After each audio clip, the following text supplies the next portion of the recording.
Florida is bracing for impact as Hurricane Milton continues to move towards the state, including people from right here in the Commonwealth. WKYT meteorologist Alexa Minton talked with some Kentuckians who are currently in Florida as they prepare for the impact from this major storm.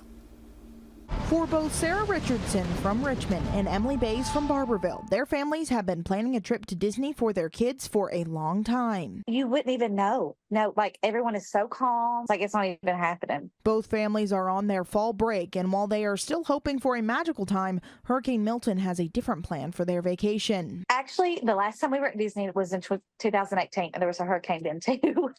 We come in October during hurricane season. It was backed up going north. Like there were so many people going north and not as many people going south towards, the rest of Florida.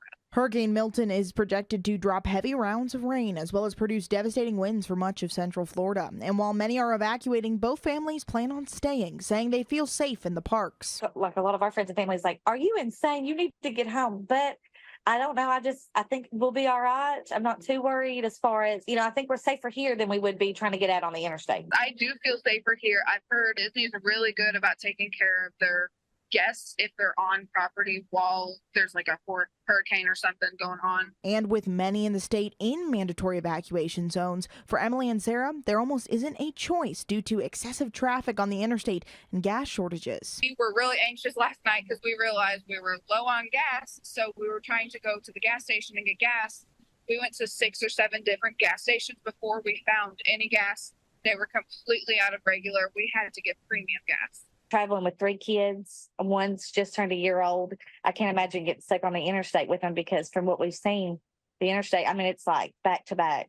I feel like we're somewhat prepared, but I've never dealt with like such a large tropical storm. For WKYT, I'm First Alert meteorologist Alexa Minton.